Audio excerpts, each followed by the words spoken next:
Manson, la leyenda de los asesinos en serie, murió el pasado 19 de noviembre. Pero, ¿por qué hacer leyenda a uno de los criminales y psicópatas más grandes de la historia? ¿Por qué de repente se vuelven modelos a seguir?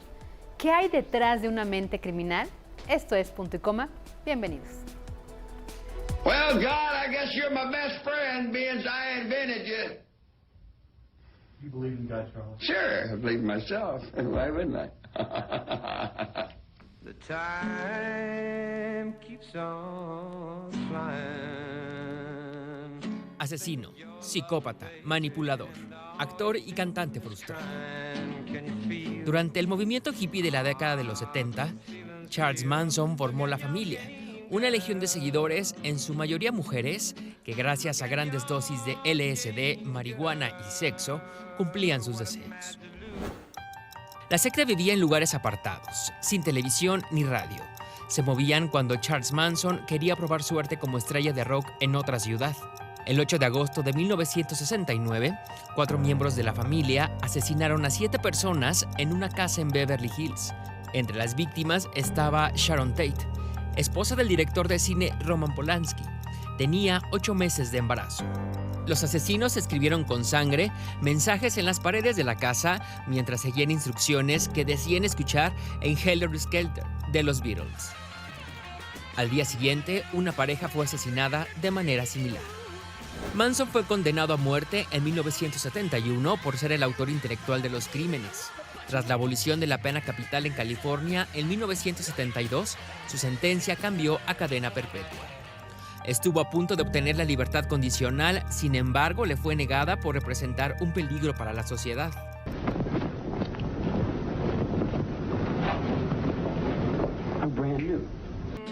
Charles Manson, hijo de una adolescente alcohólica, jamás conoció a su padre. Acusado de violar a un compañero de clase, vivió en correccionales desde los 12 años. El hombre, que tenía tatuada una esvástica en su entrecejo, murió a los 83 años en un hospital de California. Nunca se arrepintió de sus crímenes. Tell me in a sentence who you are.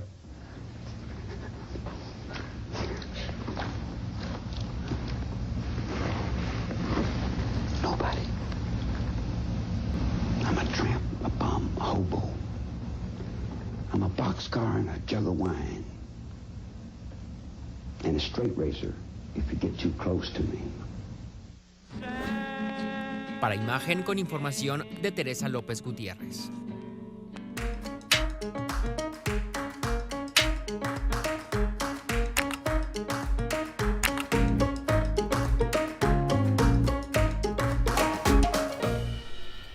Pues ya vieron qué tema, ¿no? Bienvenidos a Punto y Coma, yo soy Fabiola Guarneros, y para hablar de lo que pasa en estas mentes criminales, lo que hay atrás en la mente, en el corazón, en las emociones, en la huella familiar que permite un criminal de este tipo decir, no me arrepiento de nada de lo que he hecho. Está en el estudio la maestra Diana Jiménez Trujillo. Ella es especialista en psicoanalítica, catedrática de la Universidad de La Salle. Bienvenida, maestra. Muchas gracias por la invitación. Y pues mis queridísimas compañeras Paulina Silva. Ya muy listos para comenzar con ese tema, Charles Manson. ¿Qué tema? Y bueno, pues vamos a desmitificar todo lo que hay detrás de este personaje. Claudia Mollinedo, mi querida Fabiola, muchas pues gracias. A ver, bienvenidos a Punto y Coma. Y caray, ¿por qué lo propusiste? Cuéntanos, a ver. Hijo, lo propuse porque tenemos cada vez más asesinos, más homicidios, más feminicidios, más violencia, no solo en México, sino en el resto del mundo. Y me llamó mucho la atención el tema de los asesinos seriales. ¿Qué de todo puede llegar a convertir a un asesino en serial? Porque tenemos a un Charles Manson, que ya lo vimos, de verdad, parecía que estábamos viendo una película en el cine, no parecía un acto de la vida real, y lo es, o lo fue. Entonces, estamos viendo que en su infancia padeció muchas de las ausencias que tiene un infante. Por ejemplo, su mamá era una drogadicta, era prostituta y era carcelaria. Lo dejaba con el tío, mientras el tío se quedaba con él, lo violaba, lo violentaba además hasta casi matarlo. El padre mientras el padre los abandona, mientras el niño no tiene ni voz ni voto en casa, en el hogar, un niño callado, por lo menos en su infancia, un niño educado, que eso es lo que más me llama la atención, y estamos viendo a un loco desquiciado en pantalla. Entonces, si tenemos que Charles Manson, como la mayoría de los asesinos seriales, era un manipulador, era un apasionado y seductor, porque por algo obtenía lo que obtenía y lograba con las mujeres lo que quería. Sí, así es. Entonces, mi pregunta sería, ¿cómo puede llegar o qué tanto puede llegar a afectar las circunstancias, principalmente de tu vida en la infancia, para que tú llegues a convertirte en algo completamente distinto a lo que fuiste o a lo que tus orígenes te permitían ser? Sí, mira, pues bueno, creo que primero tendremos que plantear el término de asesinos en serie. Es muy diferente cuando se habla de un asesino en serie a un multihomicida, a un homicida. Hay características muy específicas en cada uno.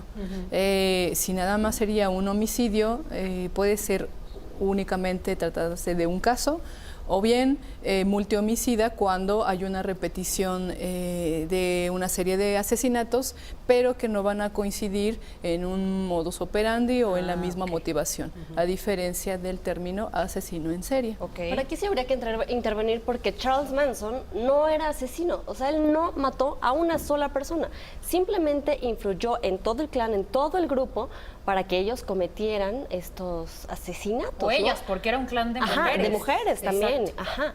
Entonces, aquí ya nos descartaríamos en primera instancia este concepto de asesino serial. ¿Qué era Charles Manson entonces? Pero hay el asesino material, ¿no? O sea, en todos los grandes crímenes siempre hay el autor intelectual y el autor y por eso lo condenaron ¿no? a cadena perpetua. Él era el intelectual, perdón. A mí me parece, así es, sí es intelectual. A mí me parece que es importante primero como plantear qué personalidad es la que él tiene para poder categorizar entonces si se trata de un asesino en serie o no. Solamente que es algo muy importante en el caso de México, porque estamos hablando de un personaje no mexicano y de una terminología también que no nace en México. Además, eso es importante como mencionarlo. No, en México no se hace, por ejemplo, un perfil criminal para poder hacer una búsqueda de una persona, en este caso como un asesino en serie o de un asesino en general. Sí hay investigaciones previas, puede hacer todo un procedimiento de denuncia, etcétera, pero no hay un seguimiento de la misma manera de dónde surge esta terminología de asesino en serie. Bueno, pues tenemos el enorme ejemplo del Goyo Cárdenas, que después de todo sale de la cárcel y lo invitan hasta el Congreso, porque dicen, este es un ejemplo, un claro ejemplo de lo que se puede y de cómo uno se puede rehabilitar. Por Dios. Oigan, vamos a tener que hacer un punto y coma y ahorita regresamos con este tema tan interesante porque... Qué bueno que sigue con nosotros y estamos hablando de estos asesinos seriales y qué hay detrás de la mente del asesino. Y la maestra Diana Jiménez nos va a ayudar a replantear cuál es la diferencia entre un asesino serial y un multihomicida. Sí, comentábamos hace un ratito que precisamente el multihomicida no va a tener una serie de coincidencias o que repita una motivación, la misma motivación o el mismo modus operandi dentro de cada uno de sus asesinatos, a diferencia del asesino en serie donde va a haber un punto de como coincidencia en la motivación, algo así. Algo que va a hacer que ese sujeto le haga como un tipo de empuje, ¿no? que le signifique algo de su propia historia para llevarlo a cometer con esas características específicas, en el caso de los hombres heterosexuales hacia algunas mujeres, como el color de cabello, el tamaño de cabello, de hecho también podría ser, o alguna característica física. Incluso, ¿no? Un fetiche, por ejemplo. El tono de piel. Hay un libro muy interesante que de verdad se los recomiendo, se llama Mindhunter, y habla justamente, el autor es John Douglas, y habla de cómo él mismo, de cómo John Douglas logra identificar o logra darse cuenta y revolucionar las técnicas para estudiar las mentes de los asesinos en serie más criminales de la historia. Entonces está interesantísimo porque entonces él dice, a ver, el crimen hace 40 años era completamente diferente al crimen actual, porque antes ellos lo hacían para llamar la atención de alguna manera y para burlarse de la sociedad. Ahora rehuyen, ahora son esquivos, ahora lo único que quieren es como obtener, o más bien no obtener ninguna muestra de atención. Por eso muchos se terminan suicidando. Pero entonces, siendo así, hay dos historias que plantea muy bien este autor John Douglas en este libro. El de Charles Manson y el de otro asesino en serie que se llama Kemper.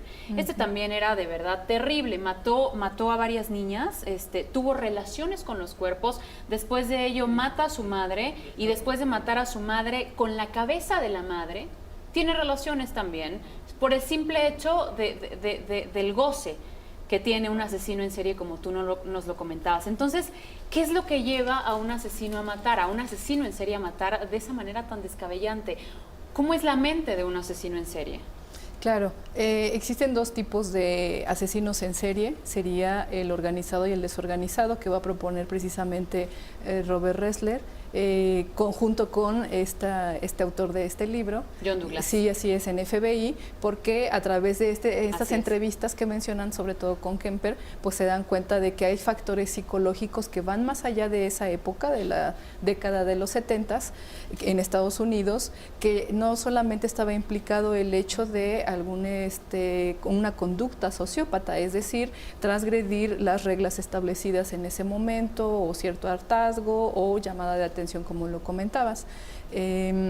Se dan cuenta que existen algunas como efectos psíquicos o conductas que son como inexplicables, no se entiende, como este ejemplo que acaban de mencionar respecto a cómo tomar una cabeza y poder excitarse una persona con este acto. Eso es lo que ellos empiezan a construir para poder realizar un perfilamiento criminal, pero no había una base psicológica hasta ese momento. Ellos comenzaron como a hacer este tipo de aportaciones retomadas de la psicología y de la psiquiatría para poder entender precisamente qué sucedía de manera psíquica en estas personas. En el caso de Kemper, lo que él comenta en alguna de las entrevistas que ellos realizan es que su madre lo humillaba de forma constante desde pequeño, y estas chicas que él precisamente viola y violenta estaban en el mismo campus o escuela donde su mamá trabajaba como secretaria. Todo tiene un origen y todo Así se relaciona. es, cada elemento, son como si fueran símbolos que van a quedarse sin que nosotros nos demos cuenta de forma inconsciente. Y lo interesante será también escuchar después de la pausa cómo realmente se le debe tratar a un criminal en serie. Porque John Douglas tiene una afirmativa muy interesante, pero quiero conocer la suya, o queremos conocer la suya, después de un punto y coma. Volvemos.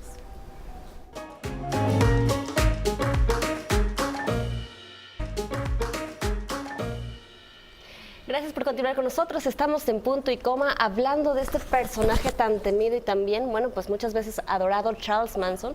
Y una de las características que muchas personas mencionan de este personaje es que era antisocial, que era mentiroso, pero también tenía una gran capacidad de adaptarse a las circunstancias y a las personas. Tenía un alto líbido y también potencia sexual, es lo que dicen también.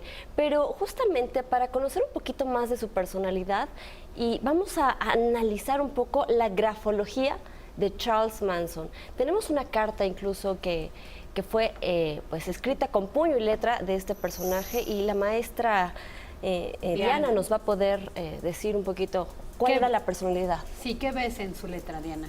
Bueno, tenemos que tomar en cuenta mucho todos los espacios que él deja al ras de la hoja, los márgenes, inferior, superior, el tamaño de letra, tiene que ver mucho con la autoestima o el autoconcepto de sí mismo. Así que nosotros vemos aquí, en este escrito al menos vemos una letra bastante grande, además de ser una letra bastante grande que hablaría de su nivel narcisista.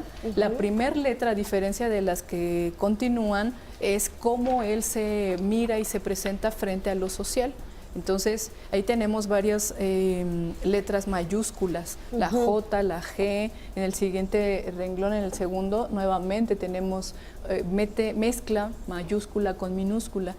Eso es decir, es como si él se presentase mucho más elevado, de mayor tamaño en comparación con los demás. Así que eso lo deja entrever ahí en la letra. Tenemos también una letra garabuleada, es decir, cuando hay una letra mucho más adornada e inflada, eso significa que es una persona como mucho más como conquistadora y bueno, eso le lleva a ser bastante manipulador, ¿no? Con la forma como él operaba, pero cualquier persona en general que haga una escritura bastante adornada significa que es demasiado seductor, o la forma en cómo se maneja en tanto discurso y comportamiento con las demás personas. Eso es algo importante. Hace ratito comentaban acerca de su líbido, de la sexualidad, es decir, de todo lo que hace la energía sexual, psíquica, que él lo lleve no solamente a lo coital, ¿no? al ejercicio genital, sino también a la forma de convencimiento de las personas o de lo que conocemos como su familia, ¿no? Eso es importante. Esa sería otra característica. La podemos ver en la letra G. En la grafología es bastante conocido que estos inflamientos en la parte inferior de la letra G, este tipo globito que se cierra del gancho de la letra G, habla precisamente acerca de esa libido, acerca de esa como sexualidad de Charles Manson. Pero él, la forma como se conducía él en lo sexual en realidad era bastante superficial, es decir, sí había una descarga por tener acto sexual, que era el modo que describen sus, ¿cómo podríamos decirle? ¿No? Sí, como la familia Manson, las chicas que participaron, ellas dicen, la forma en que él se acercaba a mí, pues era teniendo relaciones sexuales, me daba como aquella de lo que yo estaba carente, era una forma compensatoria, pero para Charles Manson esa forma de vincularse con ellas en realidad era superficial. Sí es bastante sexual, pero superficialmente, no había enamoramiento, no había un vínculo más allá de eso, más que de la manipulación de las personas. Y él sabía qué tipo de perfil, digamos, como de personalidad tenía cada uno de los integrantes de la familia Manson. Y hay algo también muy interesante en la firma. Nosotros en la grafología, para poder hacer un análisis al 100% mucho más verídico, digamos, necesitamos tener el 50% sería el texto y el otro 50% sería el de la firma. Si la persona, a veces tienden a querer manipular, engañarnos un poco en la escritura para que no los descubramos, pero en la firma los podemos descubrir.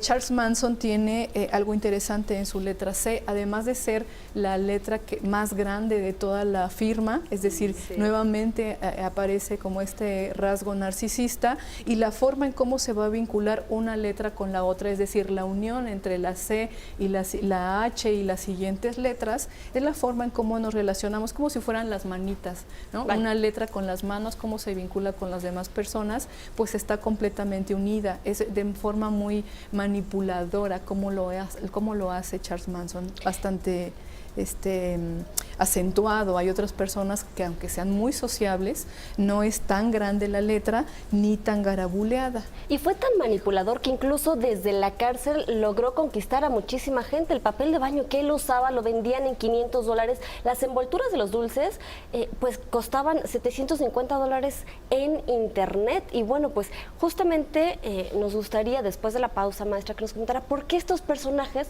se vuelven y trascienden de esta forma en la historia del mundo. Regresamos, vamos a hacer un punto y coma.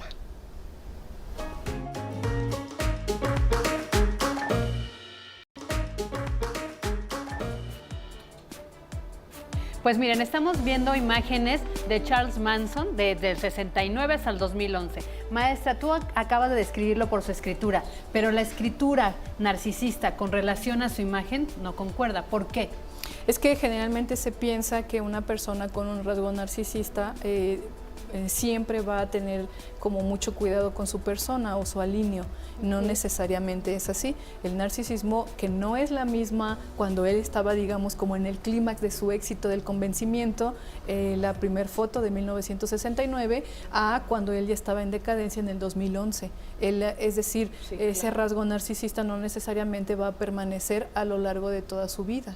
Probablemente muchos de los acontecimientos que había alrededor pues se van a ir modificando, cosa que ya no no permanece ahí, pero además del narcisismo me parece que él tenía más una personalidad de psicopatía.